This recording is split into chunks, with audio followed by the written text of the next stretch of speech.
માનવ સેવા ચેરિટેબલ ટ્રસ્ટમાં અમારે mount આબુથી CA Shri Lalitbhai પધાર્યા છે.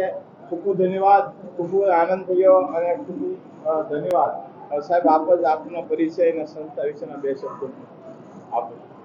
મારું નામ સીએ લલિતભાઈ છે અને હું વિશ્વવિખ્યાત પ્રજાપિતા બ્રહ્માકુમારી ઈશ્વરીય વિશ્વવિદ્યાલય, જેને બ્રહ્માકુમારીઝ કહેવાય છે, એ સંસ્થાના આંતરરાષ્ટ્રીય મુખ્યાલય માઉન્ટ આબુથી આવ્યો છું.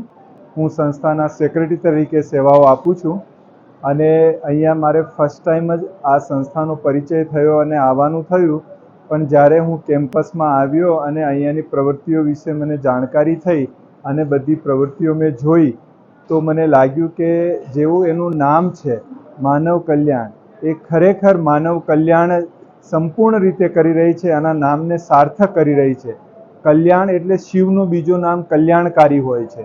તો એ કલ્યાણ એટલે એનો સમગ્ર આખા જીવનનું ભલું કેવી રીતે થાય એના વિશે વિચારે એને કલ્યાણ કહેવામાં આવે છે.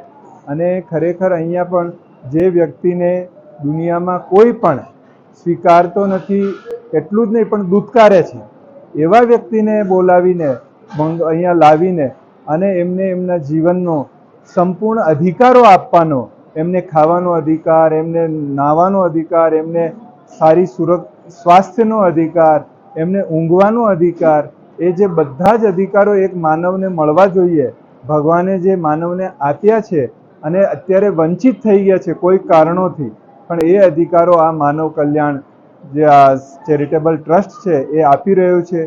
એ બહુ જ ઉમદા કાર્ય છે. એમને હું બહુ જ દિલથી ધન્યવાદ આપું છું અને મારી એવી શુભકામના છે કે અહીંયા જે સેવાધારીઓ જયરામભાઈ, નરેશભાઈ અને બીજા જે પણ સેવાઓ બધી આપી રહ્યા છે,